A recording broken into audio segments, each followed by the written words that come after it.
Let's talk supply chain. So, welcome to the show, Elle.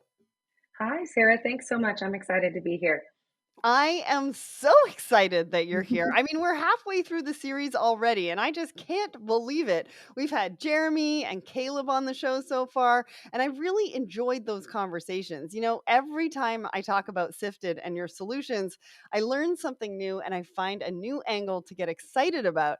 So I'm looking forward to finding out more today, and let's just really dive in. I mean, I talk about you guys all the time. I was just talking to a retailer the other day and I asked them all about their parcel and I was like, "Have you heard of Sifted?" And so that's how excited I get about what you are doing and how you are changing the market. So today's episode is called Check Engine Light. So we're going to be talking about checking your contract health and maintaining it to ensure optimal success.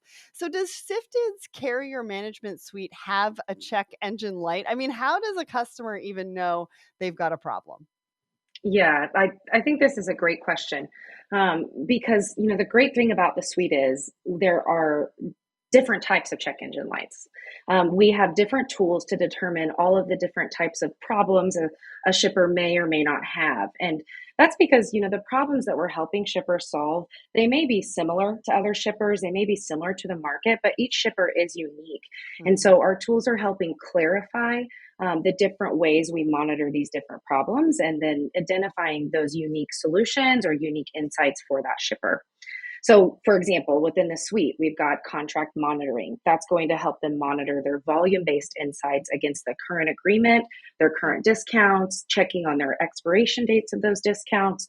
But contract compliance is ensuring that what they're being billed is correct according to those contract terms.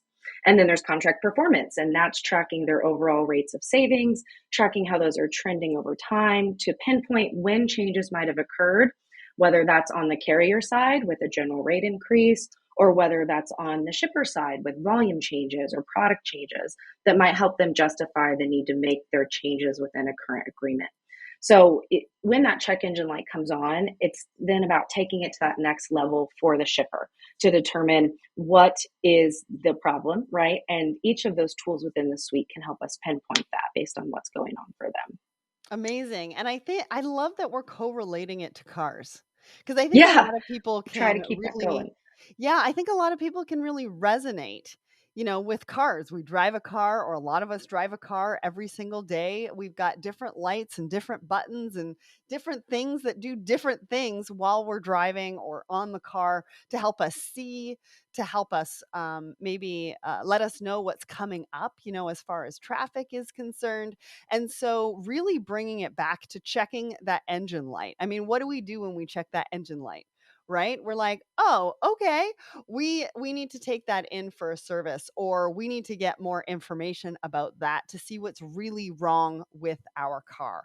And so that's exactly why we called this episode Check Engine Light, because that's what we're doing and that's what you're doing, right? We're lifting up the hood and we are figuring out what the problem is, or maybe the challenge, or maybe we need more data. We need to know more about it. And that's what you guys are doing. So, once the problem is identified, how do we really look under the hood to figure out what's gone wrong? I mean, we talked about contract management, or sorry, monitoring in episode 1. We're talking about the virtual sandbox in episode 4, but talk us through the holistic process and how Sifted really works with their customers. Yeah. So again, going back to the fact that when we're helping shippers solve problems, while they may be similar, they're not necessarily one size fits all. So we think Right. of different cars and issues that could go wrong with a car. Well, still what you would do or how you would diagnose that might vary across the make and model of your car, right? Mhm.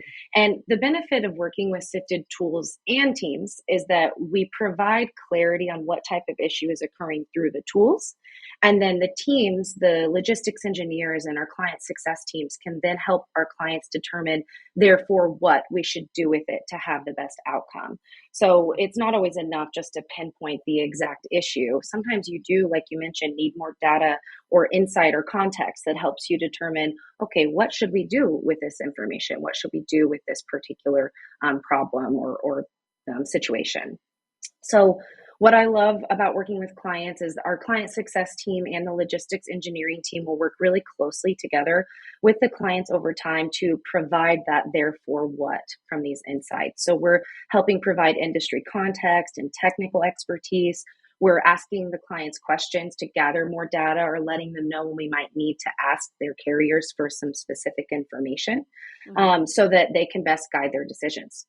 So those client specific situations are then considered against the reporting and tools over time. So once we've kind of cleared and vetted and understood what's going on with that particular shipper, we keep that in mind as we continue to evaluate the tools and evaluate performance over time so that we're getting to know their unique footprint as a shipper and using that to help inform them on those therefore what scenarios. Yeah, and you're really empowering them to Yep. make the right decisions for their business. You're not making the decision for them. It's like when I'm going to go back to taking my car in. Take your Yeah. car in, they say your brake pads, they're getting a little low. I call my husband and I'm like, what should we do? Right? And then we Right. we determine, well, they can't be that low because it's only been this amount of time. And so we make that decision, right? Where we're going to Yes. leave it for a little bit longer. We'll change them on the next one. And so I kind of think about it like this, right? You guys really provide all the data that everybody needs to know, and then they can make the decisions for themselves. Absolutely. That's exactly what we're going for. Yay. All right. Mhm. And all of this is working to ensure optimal contract health. So, what do we mean when we talk about the health of a contract? What's a healthy versus an unhealthy one? I mean, we are inundated with contracts, right? Yeah, In supply chain. Right now, we're talking about last mile, we're talking about parcel shipping. But, we are inundated from contracts from sourcing, procurement, et cetera, et cetera, et cetera. So I think this question and is going to help so many people as to what's a healthy versus an unhealthy contract because it really does or can resonate throughout the industry. yeah, absolutely. The short answer to that is, when a contract isn't necessarily an optimal health or unhealthy, it's one that isn't optimized with rates, discounts, minimums, terms in a way that we know is possible for the type of clients we're working with. Or it doesn't take into account the specs of that unique shipper in a way that benefits them as a shipper and also benefits their relationship with the carrier. So, like you mentioned, parcel shipping in general and logistics is an incredibly complex market. The agreements are incredibly complex. And we see clients all the time who they have an agreement that may seem optimized or healthy compared to the general market, compared to the whole market, or even compared to themselves as an organization 2 or 3 years ago. But what does that really mean today and right now? When a contract is healthy, it's optimized. It's optimized to their current profile today and thinking forward, Right. and the unique relationship they have with the carrier. And working in a way that benefits those things versus maybe is based on outdated data or outdated operations. Yeah, or past performance. Exactly. Yep. Right. And so looking at the here and now, but I think also it's based on forward thinking, right? Or it needs Yes. to be based on the forward thinking, the projections of that business. Where do Yeah. we want to be? What are the goals that we want to hit? Right? And so does that Yeah. contract fit me now? And does it fit me, in a little bit? Because you're signing those contracts for a certain period of time. And things are going to Absolutely. change consistently and constantly throughout that time of the life cycle of that contract. And so there's a lot of things that you have to consider. And so I like the fact that you talked about a healthy one being optimized, but it's not just optimized to right now. It's also optimized to where you're going. Yes, absolutely. And one of the things I love listening to our logistics engineers talk to clients about when we're thinking of that future state is, what are your goals and objectives as an organization? And let's make sure we're helping you position those to the carrier in an intentional, strategic way, right? You've made decisions about where you want to take this, what you're shipping, how you're shipping, and then you want to optimize according to that forward thinking. Mm. And that's really powerful in having those conversations with your carriers. Absolutely. And so I think a healthy contract also needs to be measurable. We just talked a little bit about being scalable, but it also needs to be measurable. So talk us through what you mean by that and why making it measurable and scalable is so important. Yeah, so measurable health of an agreement allows you to have consistent conversations, both internally amongst your teams and with your carriers. So, when you have a data point or way of measuring health that you're consistently looking at and agreed upon with the parties you're working with, your information exchanges with those parties and with yourself as you evaluate your performance is going to be more effective. So without something like Sifted, sometimes we see new clients we're working with who they aren't sure. They think it's good based off of this, or they think it's okay based off of that, but they don't really know if they're getting those best industry standards, and they don't truly know using data that they're healthy. So when it's measurable, when you have data points like a health score, percentage of savings, when you're looking at average cost per pack over time and across zones, those are um, specific, measurable, and clear data points that you can make sure that you agree on and monitor, and then also bring that to the table with your carriers as needed for effective decision making and clear decision making based on that data. Yeah, and it's not just the discussions with the carriers. So I we mentioned a lot of this in the first mini series that we did with Sifted Yeah, about 2 months ago, back in September, and we're talking about it again because I think this is a really important point to make. Is that when you're at the table with your team or with senior management, and you're thinking about different scenarios, you're thinking about different projections, and you've got the data on that projection, but then you're sitting there and you're like, well, I think if we do this, we might be able to do that. We might right, be able to do this, right? And so if right. you really think about what that discussion can turn into when you have the actionable insights to really help you make those decisions, and it's not just you, it's also your team and it's also your senior management. Rather than a feeling, it's a no, this is what it looks like, and here's scenario one, two, and three, right? Yeah, Or you allow your team to be innovative, right? This is the data that we're getting. These are the scenarios. What do you think? Is there anything that we should change? Is there anything that we should think about? And if we do that, what does that look like? Oh, that looks like this. Okay. These are the two examples that I want to take to that management meeting. And so it really changes the dynamic of that conversation. It changes the dynamic in the room, right? Where you're going yeah. from feeling to actuality. Absolutely. And we see that all the time as cross-functional teams come together with our clients to determine, hey, how do we want to optimize or how do we want to strategize our logistics and our parcel moving forward.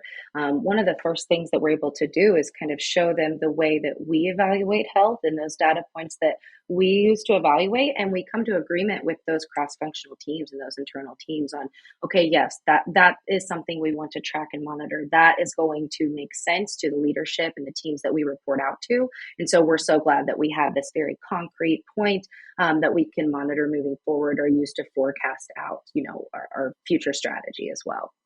Yeah, and you make a really good point there too, because I'm talking about, meetings with senior management, I'm talking about meetings with your teams, but then think about the meetings with sales and marketing. Hmm. They want to put out a sale, Yeah, right? They want to put out a sale on a product. that's Well, right. how much is that going to increase, right? How many purchases are you expecting? What does that look like?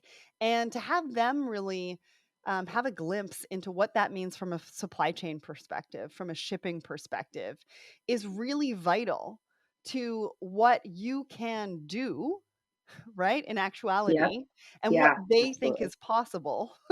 It's like, yes, you think that's possible, but let me show you the numbers.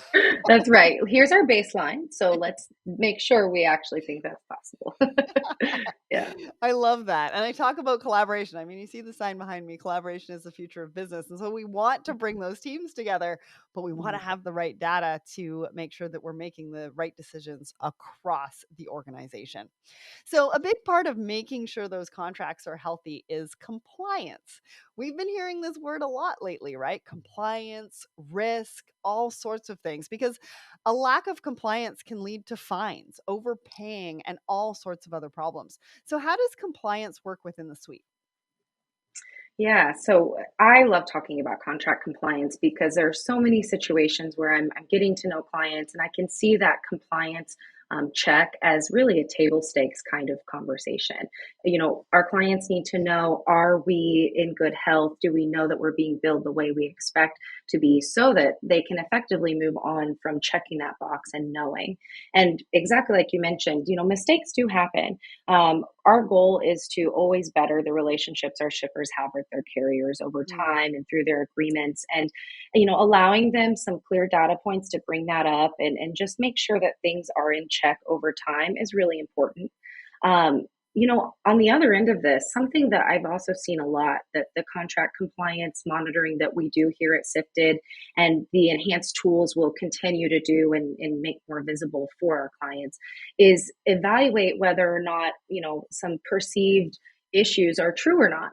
So I've had situations where clients really feel some distrust with their rep or with their carrier, unfortunately. And Mm. it's clear as we talk to them that there won't be an effective next step with these carriers if they can't first confirm that the carrier is compliant. Right. And we've been able to audit their current agreement and see that, yes, the carrier is in compliance and that this perceived issue is actually from maybe a term that expired that that Mm. shipper wasn't aware of, or maybe from another unintended situation occurring that isn't just that the carrier is not in compliance. So they have that peace of mind that the relationship with the carrier is happening the way they hope, right, in Yeah. compliance and according to their current agreement. And then they do have the opportunity to catch those mistakes when they happen. Not necessarily that's what we hope to find. We're usually hoping to find, yeah, they're in compliance, and this is actually the pinpoint situation that we can solve for you versus having to go to that rep and say, have what could feel like a negative conversation. We can help them move past that. Well, and it's in the moment. Yep. Right? Like, I used to work for a logistics company, and if a customer came to me, like, a year or 2 later, Right. and was like, "All of these mistakes were made," like, that is a very different conversation than then coming to me in the moment with the data for me to be able to actually action those, like, take the action that I need to take in that Yes. moment rather than 6 months or a year later because it's caught up and somebody's figured it out. Yes. And that not only from a carrier perspective really helps so that we can nip it in the bud right away, and then there's no ramification. So if there's money that needs to be put back in the client's pocket, we're not going back for another year. We might Hmm. only be going back for a couple of weeks. And so from a carrier standpoint, it makes a world of difference, because they don't want to be making those mistakes over and over and over and over and over again for a year. Yeah, exactly. Yep, Right. totally agree. Yeah. So, what's the impact of ensuring compliance? I'm sure there's a cost benefit, but during this series, we've also talked about the wider benefits of a more proactive mindset, of improved relationships. I just mentioned one of them. So, talk Yeah. to us about maybe some of those other positive outcomes that you're seeing from your clients from, working with you. Yeah, so the example you gave is a great one and something we see benefit clients quite a bit. Just that ability to monitor and check for that and bring that up, like you said, in the moment or, for a course of looking at data over a few weeks or a monthly check instead of it being 6 months or these longer time frames that take more time and resources to kind of dive through and make sure they come to fruition for our shippers. Another thing I would add to that is, just tracking compliance over time and being in the know, even down to those little micro levels of what's going on with your billing and your shipping profile, also helps set that expectation with your reps and with your carriers that we are a team that kind of knows what to watch for. This is important to us. Our relationship with you and our operations with our parcel and logistics in general is important. And so we're monitoring and checking for that. So when and if it does come time to have bigger conversations with those carriers or reps, they expect that. They know it's only natural that if you're monitoring and staying optimized and making sure that you're a good shipper and you're a good part of this partnership, of course you would also want to revisit other parts of the partnership, such as your agreement and negotiated discounts. And so we also find that when it's time for a client to bring up things such as their agreement and Mhm. establishing new terms in that agreement, it's received more of course you want to do that. Of course, that's a natural part of our relationship instead of a, hang on, where is this coming from? It's been years or it's been months and none of Yes. this has come up. Where is this coming from? Yeah. And Absolutely. And I want to add to that too, because I think there's also a lack of expectations around service levels. So you go Mm, into, a yeah, relationship with a carrier, but you might not necessarily be upfront about your expectations of what you're expecting from them from a service level standpoint. right. And they have, their regular service level agreement. But of course, everybody's different. And I think that is one of the most important things. If you ask somebody at the beginning of a carrier supplier relationship and said, "What do you want your service levels to be?" I don't know if they'd be able to answer it. But if they had a tool like Sifted and had the data and understood what they like and what they don't like from previous relationships, and Right. it's we're kind of talking about human beings, really. It's like, how do you get into a relationship with somebody, a friendship, things like that. This is very similar to that. And so being able to outline the expectations ahead of time. This is what we're expecting from you. This is what works for us. This is what doesn't work for us, is not only a sigh of relief for the carrier, but it also, you can build on that relationship. Like you said, you don't want to go into that relationship and 6 months later you're sitting down with them. Well, we don't like this. We don't like that. We don't like this. We don't like that. Well, it leaves a bad taste in the mouth. And you're kind of like, this has been working for 6 months. Like one side is like, it's been working. The other side's like, it's not working. And you're like, where was that discussion? Where was that conversation in the moment? So we could have done something about it 2 months ago. Absolutely, yes, and it really does help strengthen those relationships, having the data you need to bring that up as time goes on and continue to refine the relationship you have with your carrier, Yeah. so that through collaboration, all parties are benefiting. Yes. So you're a client success manager, and that is a job Um, title that we wouldn't have even dreamed of not so long ago. So talk to us about that shift in focus from, just worrying if my business is doing okay to actually my customer's success is my success. Yeah, I love this question because I really am passionate about the trajectory of client Mm. success and that difference between, let's say, just managing an account or just managing a solution for a client versus really being invested in like an extension of that client's success. Um, I believe this came from just the natural evolution of technology solutions, right? So Mm. we have adopted apps and software and so many different types of technology solutions into our life, both professionally and personally. Mhm. And that's a specific language, right? We have engineers developing solutions and creating really great platforms, such as the engineers and product teams who work here at Sifted to continuously enhance the tools to make sure that they are on par, if not ahead of the game for what our clients need. And the sweet spot that we as client success managers and the client success department get to sit in is translating those solutions and then how they're working or not working or what enhancements would be needed back and forth between the engineers and product and development teams who are creating them and the end users, our Sifted Mhm. clients. A good example is, back before Sifted was Sifted in our OG Veriship days, it was an automated audit. That's how Veriship started. And so to see the evolution, where we have individual tools, we have our carrier management suite, and all of these different kind of layers of support that can be provided. It's a fantastic suite of tools, but it's become more complicated. It's no longer just a Right. straightforward audit solution. And so the client success department and team is here to really make sure that our end users, our clients, understand how to use those tools for them uniquely. And they aren't just, they don't just have necessarily a library of developed tools that they can't understand. Mhm. Um, and then on the reverse, we want to make sure that those end users are benefiting from the enhancements and that we're communicating those back. So, Yeah. a really big part of our role is to communicate requests, questions, enhancements, things like that back into our engineering and tech teams so that we're always enhancing things in a way that's benefiting those who need it and are using it in their day to day operations. Well, I can only imagine, like, a client that's been with you since very ship, and then, to where you are now, how much they've been able to grow with you and really just change their organization internally as well. And so, I love that you guys are looking at that. And so is this a trend that's only going to grow? I mean, what does client success look like, and what are the wider implications for the industry when we start thinking more collaboratively and more generously, if you like, about creating environments that just breed success for everyone?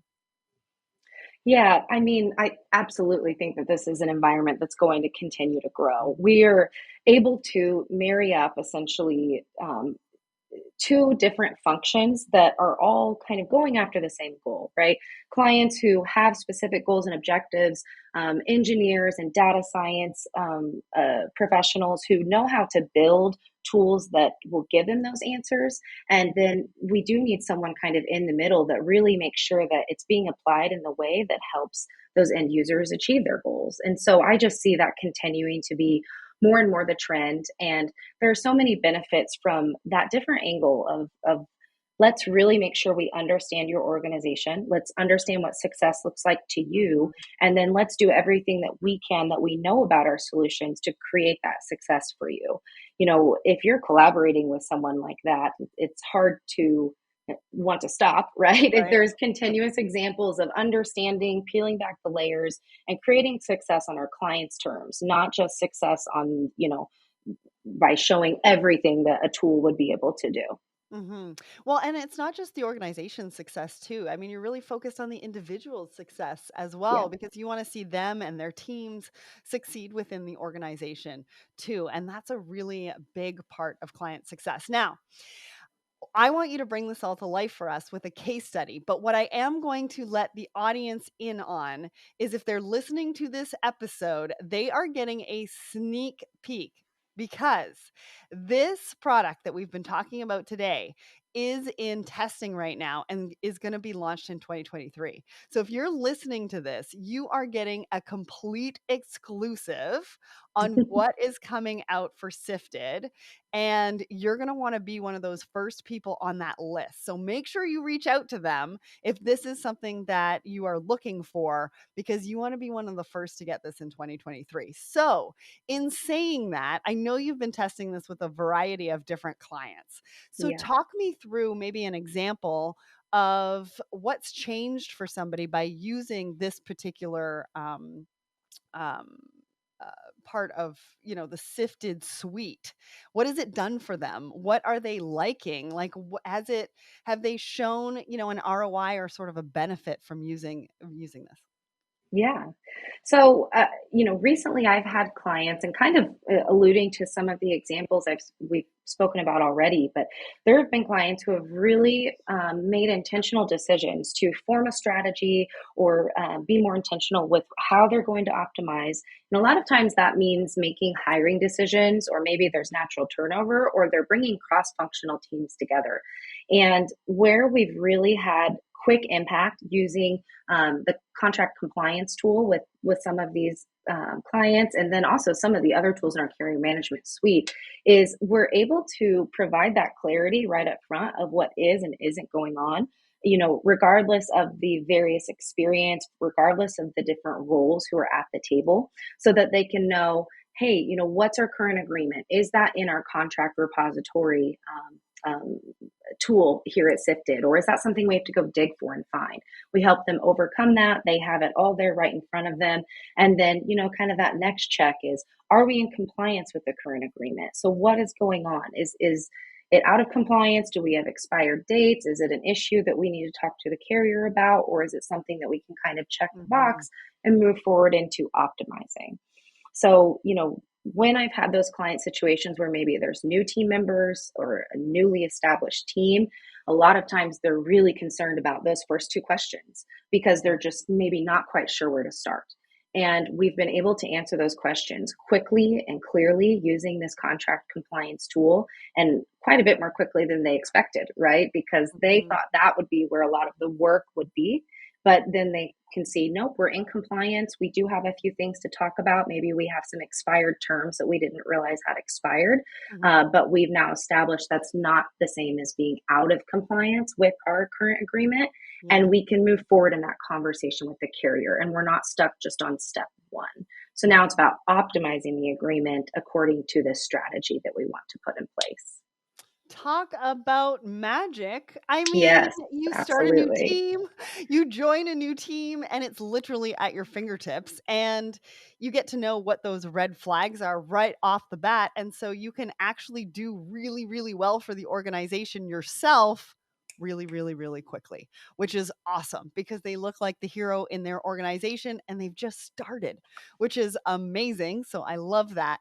Plus, I mean, the impact of that, you can just save millions of dollars and time and all sorts of things. So thank you so much for sharing all of that. I mean, that was such a pleasure. Everyone knows Thank that you. I believe collaboration is the future, and it's so great to have conversations with people and brands that feel the same way. Sifted has made it so easy with their carrier management suite for people to check that engine light, make sure everything is running smoothly, and give their contracts a checkup. And if things aren't right or are in need of a bit of a maintenance, you have a company supporting you that has a genuine focus on your success and on helping you figure out the best solutions for your unique environment. It's priceless. If you want to find out more, you can check them out at Sifted. So that's SIFTED.com. A massive thanks to Elle for joining me and to the team at Sifted for making this episode happen.